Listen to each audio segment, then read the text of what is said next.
Yo, YouTube, we back at it. I was up here talking with my little ones about YouTube, messing around. Shouts out to my little ones YouTube. I gotta remember their YouTube by heart. I'm gonna actually throw their links in there. Like, one of us get it, bro. Like Pac said, long as one of us got it. What he said, long as one of us got it, some of us got it. And that's real, man. Share, share, share, share, share. I'm trying to get down to 2 videos, then 1 video every day, just flooded, bro. Like, who gives a, you know? So today we got an oldie but goodie one on Books for Better Living. Like, how many? Like, I want to ask, like, how many people actually want a better life though? Like, I'm gonna ask you, like, how many people like genuinely, like, what does a better life look like for you? Maybe sure I make that the title and I pivot into the books better. But what does a better life look like for you? And does a better life stop? Like, when you get to a life that you feel is better than the one that you had, let's say a year ago, 2 years ago, 5 years ago, do you just stop there, or is like a better life a lifetime journey? That's a great question. Like, a better life is like having a better life in comparison to what you do have versus what you don't have, or it's having a better life about a perspective that you didn't have before that you do have, and you realizing, like, yo, my life is great. Like, I just didn't have the right perspective about the life that I have. Oh, hey, I'm not digging in my nose, by the way. But yeah, Books for Better Living. We got an oldie but goodie. Subscribe, share, like. And it's crazy. People like, oh, you got long form content. What do y'all consider to be long form too? Is like 30 minutes long form? Is it like, is 30 minutes or more long form? I need to Google that. What is considered long form content? Let me look it up real quick. What is considered long form content? Long form content is generally considered to be any piece of writing that is over 1,000 words. Okay. What is considered to be long form content in relation to video? Long form content covers a topic in a greater detail and is typically over 1,000 words or longer than 60 seconds for videos. Wow. Longer than 60 seconds is considered long time? All right, let's look for long. What is considered to be long form content for YouTube? Long form video content means that videos are usually over 10 minutes long. These videos can be anything from how-to guides and informational videos to interviews and vlogs. Okay, so 10 minutes. Jeez. So when you're getting over 10 minutes, it's long form. I would have to make a gang of videos just to keep it under, because I really want to be short and sweet. Like, boom, bang it out. This is what we talking about. We get it. Just hella intense for like 5 minutes. Like, you know what I'm saying? Because the shorts don't let you do shorts for 60, so for 5 minutes. So as short as 60 seconds, that's it. Bang, you out. But like, what do people care about? I think that's what it really matters. Like, people care about different things, but what at the core, like, if your whole shit was like how to be able to live longer, do this and you can live longer, then it's like, what's the stats on how you can guarantee to live longer? So I'm starting off with books for better living, because my life is better because of books, y'all. Like, literally better, and I'm gonna keep talking about it. Like, I can't think about anything. Another thing, every problem to every book is found in the book. Every solution to every problem is found in the book. And I posted that before. You don't believe me? I said it before. What do you think the people who solve problems in religious wrote? The Quran, the Bible. I don't know what Hindus and Buddhist people use for their literature, for their religious doctrine, but every problem, the solution to that problem is found somewhere within some written text. You know, we're just getting ready for the Palo Santo. And the Palo Santo de Peru. Here. But yes, y'all, oldie but goodie. I'm sure y'all seen this one, man. I had to bring it. I told you I want to do some more personal development. You know what I'm saying? This book right here can give you the key. And the key is making your conversations and your focus on other people. People like to talk about themselves. People like to hear you talk about them. People like to hear themselves talk about themselves. Make it about other people and see how much influence you have over other people, and see how many people you win over as your friend, as a connection, as a comrade, as someone within your network. I did finette that for the short real quick, y'all. But no, honestly, like that is the gist of this right here. And what's crazy is because this is one of the hardest things to do. Like if everybody is talking about themselves and if everybody is loving themselves to the point in loving themselves in the form of talking about themselves, I don't know if that's truly loving themselves, but if everybody is self-centered, then who is taking the time to make it about other people? The people who are really mastering the financial game, the business game, the economics game, the social game is people who understand want to focus on other people's problems more than their own. And if you focus on enough people's problems, you can get your own problem solved. I believe that was from Zig Ziglar. Shouts out to him. One of the OGs in the New Thought personal development games and industry. And if you can focus on other people, then you can realize how much other people value you because you're there to solve a problem for them or just be there for them in general, just to have an ear to lean on. And it's tricky though, because you got to be able to be conscious enough, know when to pull back and love people from a distance. Also to not pour from an empty cup to where you just feel like you're draining yourself being there and showing up for people. That's why it's best to find out what people's problems are. You become the solution to it, and you don't have to directly become the solution to it on a day-to-day basis, as in having Zoom conversations, phone conversations, and always having to have a consultative standpoint or an engagement with a person, because that can get draining. So if you can have a product that solves a problem without having to be directly involved with people, that's cool. If you can have a product as a service or a software as a service or a product as a service as well, then you're knocking out, you know what I'm saying, two birds with one stone. But this is the gist of this book. What in this book influenced me the most and how to win friends and influence people? I would say quick glance through the content. I'm sorry, like I say, for those who never read none of my videos or seen none of my videos on my channel, once again, like, subscribe, share. The YouTube algorithm likes that. People love saying that, so I say it. But yes, for y'all who've never seen my videos, understand that I'm not one of those book reviews who will just go through the book and tell you what the book is about. This book is about the man who walked here and did this in this book. I just literally tell you what in this book affected my life and how it gave me a better life. That's it. Books for better living. Straight to the point. So here, part 1, fundamental techniques in handling people. If you want to gather honey, don't kick over the beehive. The big secret dealing with is 6 ways to make people like you. Simple way to make a good first impression.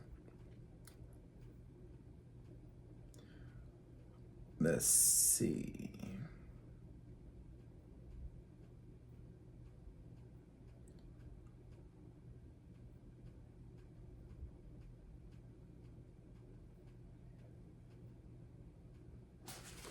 I would have to say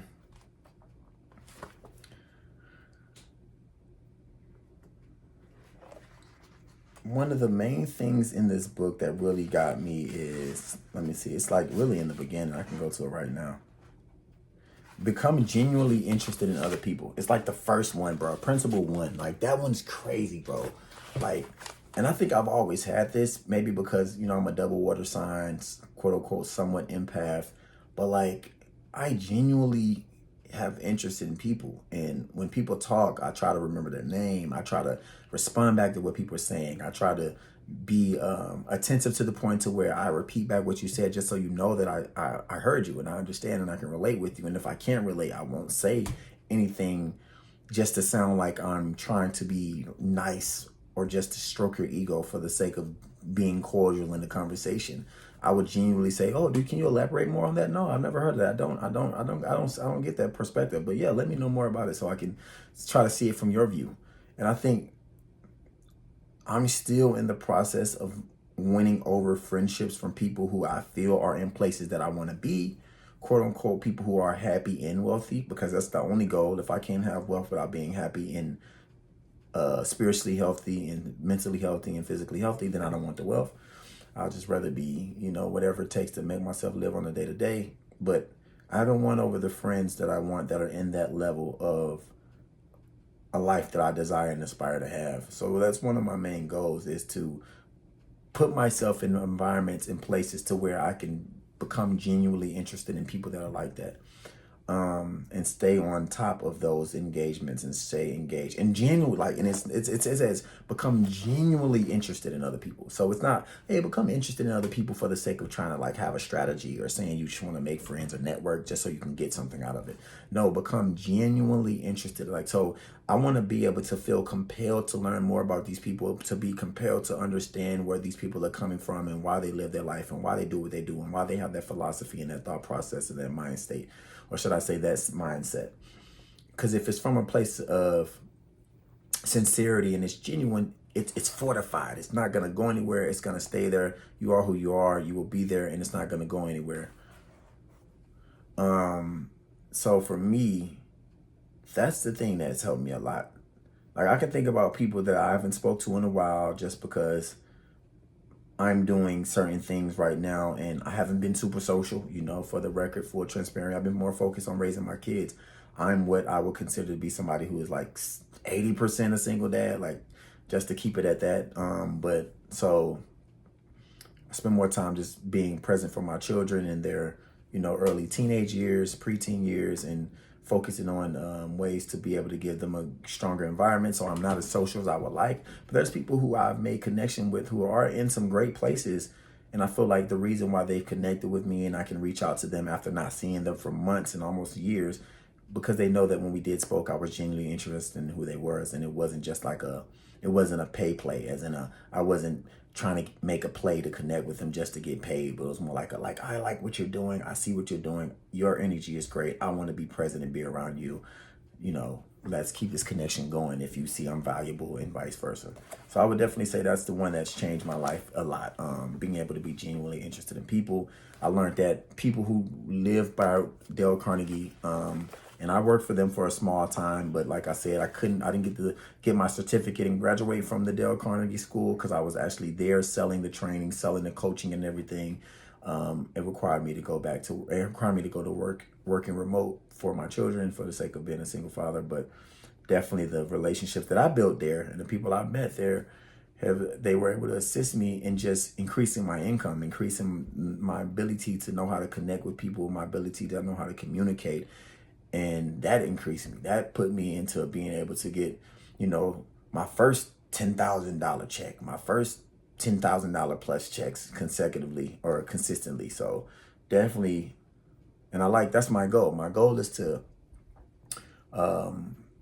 create businesses and create philosophy around personal development and its relation to wealth. So I will always bring money into the conversation every time, like, because I think at the core of people's desires, there is a connection to how wealth can open that door and present that to you by way of the wealth that you have and the value that you reveal within a product or a business or offering that you show to somebody else and have a connection to fill in the gap.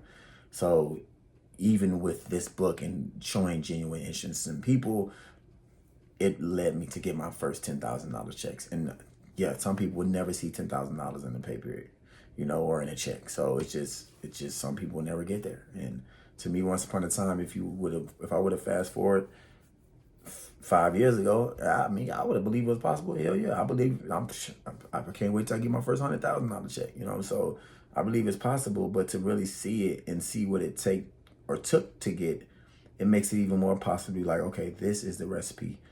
What did you do last time? Do what you did last time, but do it with more intention, do it with more clarity, and do it with more faith. Because doubt can shake up a situation real quick. Doubt can mess up a good thing that's already planned for you that you don't even know. Ooh, I like that. Doubt can mess up a future blessing. That's a bar right there, for real. Doubt can mess up a future blessing.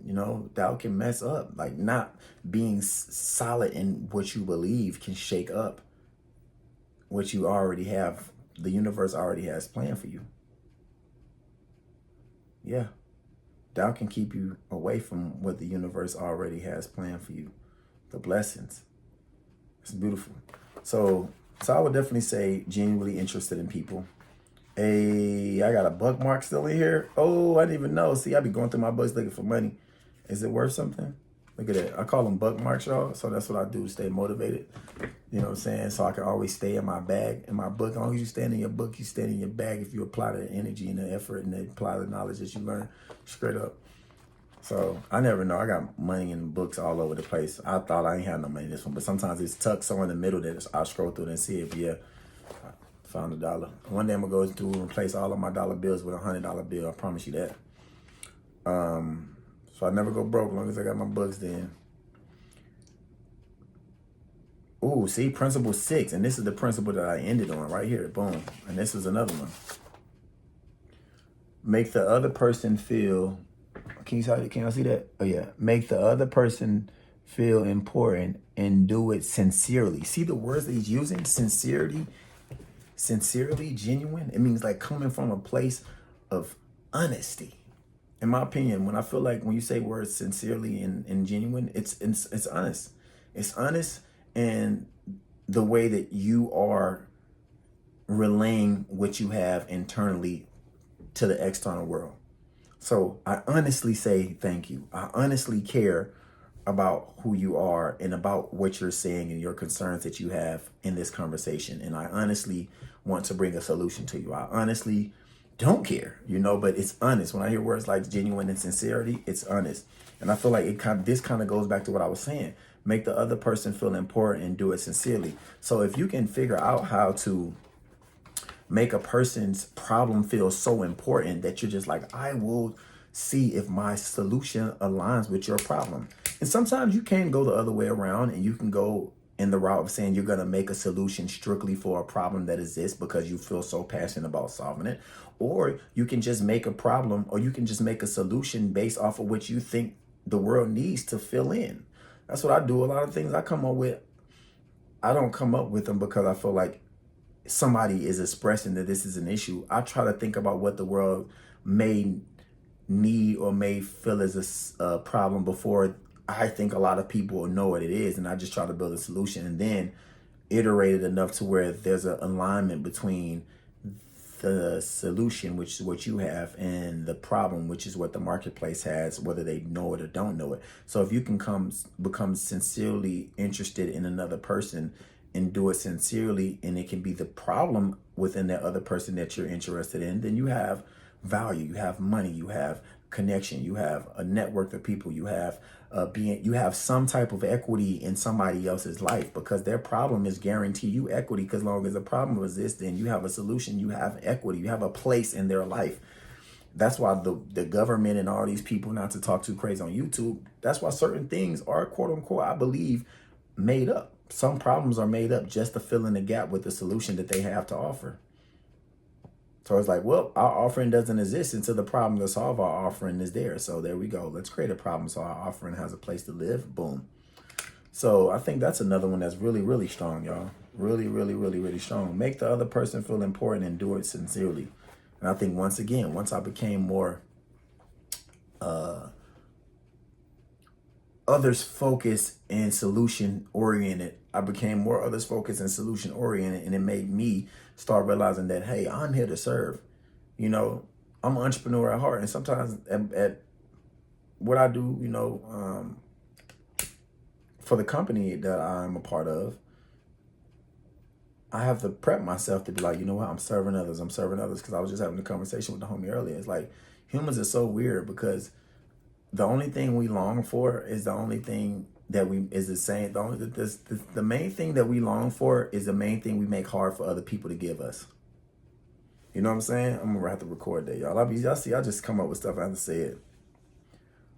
The main thing that we long for is also the same thing that we make hard for other people to give us. We long for love and we long for acceptance, but we make it so hard for other people to genuinely serve us, to genuinely love us, and genuinely accept us. So yeah, and it's like, I look at that in the same sense as saying we make it so hard to bring solutions. So I have to tell myself, like, I am here to serve, because some people might not let you serve them in the best manner that you should serve them in, knowing that they need it and knowing that they want it. So when you can show up and show that you have genuine interest in the other person and sincerely interested, as it says, let me quote it, make the other person feel important and do it sincerely. If you're making the other person feel important, making their problem feel so important, how can they not value you? How can they not want to be a part of what you have going on? But I will tell you one thing about this book, that you have to be careful with this book.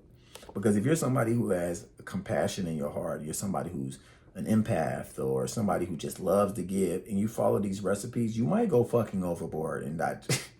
You might have to be like, let me dial it back. I'm just giving too much to folks and I'm just doing too damn much, and I got to be able to take care of myself a little bit. Because this book really just requires you. This is a how not to be selfish book, pretty much.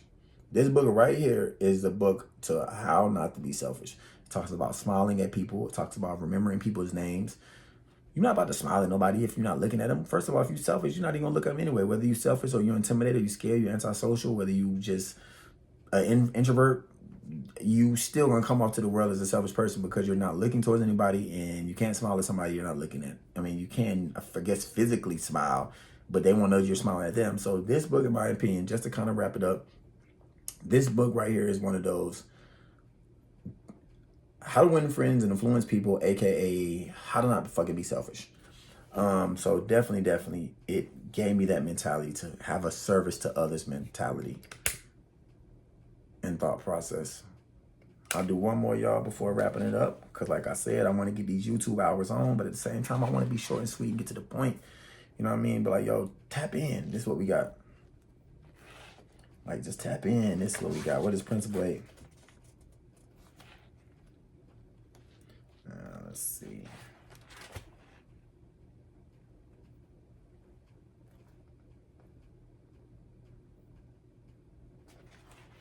Let's see here.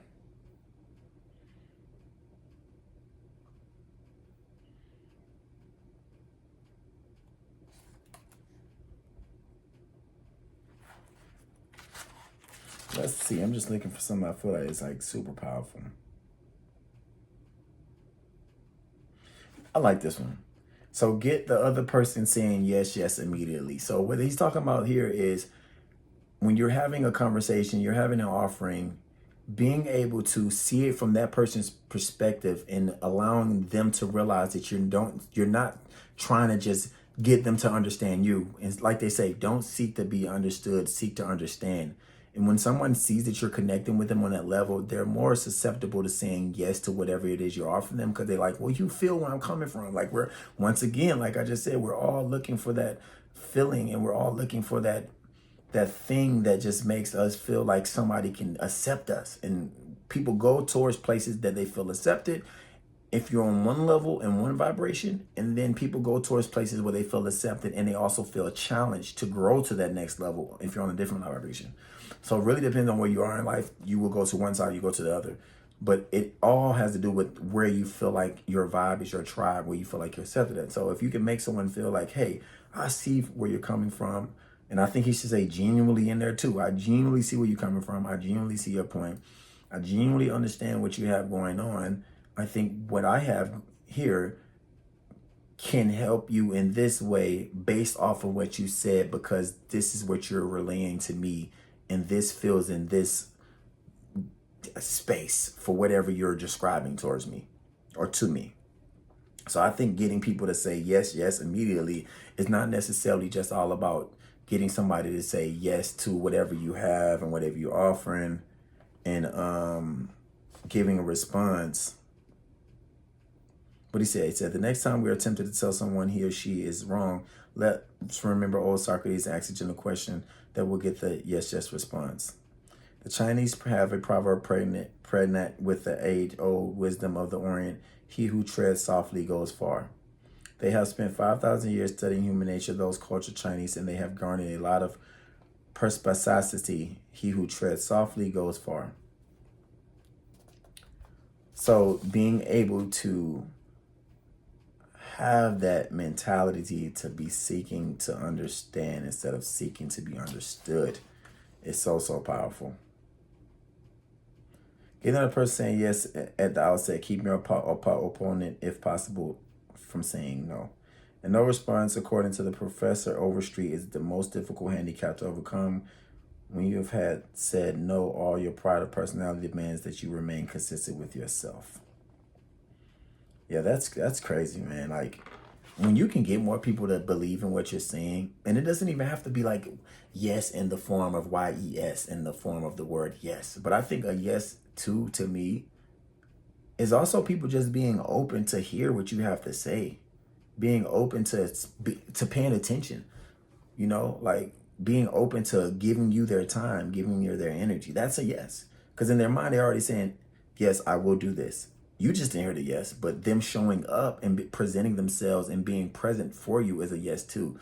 And I think if one thing that has to do with influence and friendship and connections and networking is having people in front of you, whether it's like this, whether it's out in the real world, whether it's even on a phone call and y'all are just keeping it verbal.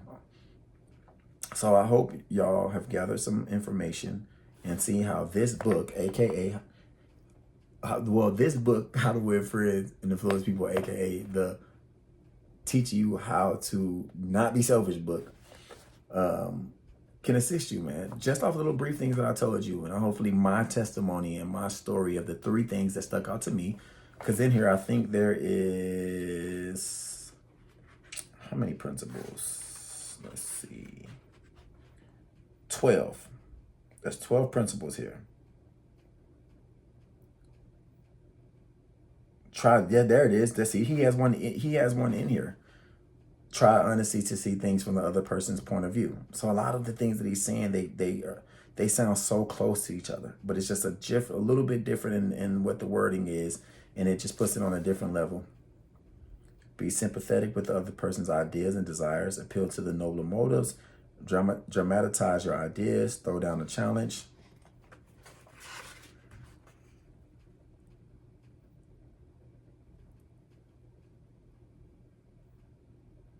If you're wrong, admit it quickly and empathetically. Yeah, this is good stuff in here, y'all. So, like I said, go tap in. Oldie but goodie. This book was written around the time of the Great Depression. So any of them books that was written around the time of the Great Depression is key. Because, like, bro, imagine, like I said this before, like Think and Grow Rich. Imagine going outside in 2024 and you seeing some kids on a little bus or something, or walking to a steel mill and they working in there. Children, old little cousin, 6, 7, your little brother, 8, 9 years old, got all the sudden dust on their face. So they was built way fucking different back then. So they passion and they dedication and they clarity on life and times was way ahead because they wasn't softened by the things that made their life easier, like technology. So any of these books like this, bro, that was written around the Great Depression times, the post-Gilded Age, they're really good books, man. So go tap in, y'all. How to Win Friends and Influence People. Get that. I'm a fool, man, but one love, y'all. Remember, like, subscribe, follow. Go check out the other books for better living. Books for better living. We have The Psychology of Money on there. We have Richest Man in Babylon on there. We have Secrets of a Millionaire's Mind on there. We have How to Win Friends Influence. I might do one more personal development. Oh yeah, I know I don't got no type of views right now, but I'm gonna talk every time like I got a fucking million views. If y'all got some suggestions of things that y'all want to hear, like how that book affected my life, then let me know, because I can tell you a story if I've read it. If not, then I'll probably do what I'll do is I'll bring them out again, go live after I do my books in bed. So we still reading Richest Man in Babylon, books in bed. It's just me getting all cozy, you know what I mean, and reading a book that I would normally read before I go to bed, but just reading on YouTube for everybody out loud. So next time I do a book in bed, I will bring a few books out for suggestions, and maybe I can get some followers and some views on live, and then y'all can go in there and determine what y'all want to see, and we can go from there. But one love, remember to stay well, be conscious, and write your world into it.